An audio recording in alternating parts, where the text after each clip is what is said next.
Judy, this is my impression of what's going on. I just want to... we've spoken about it before, but I'll just ask you in case you think anything's changing.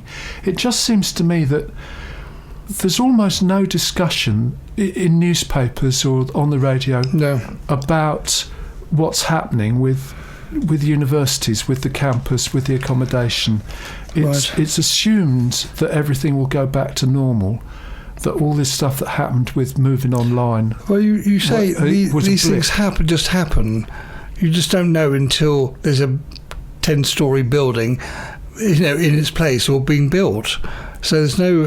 So they say, this is what's going to happen, here's the plans, and that sort of thing. And you should invite the public anyway to have a look at it. So if you the public, because you live in the city, haven't even seen any, what's the point? Well, yes, but there's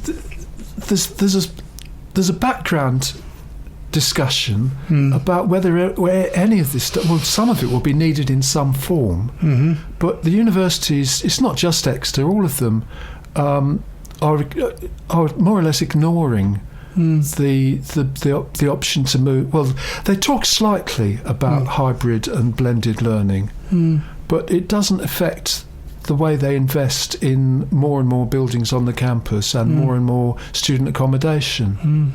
And that's all funded by debt. It's a very indebted situation.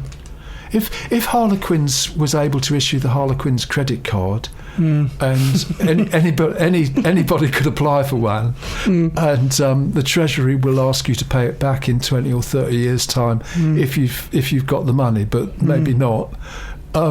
Maybe retail would be viable in the way that higher education is viable.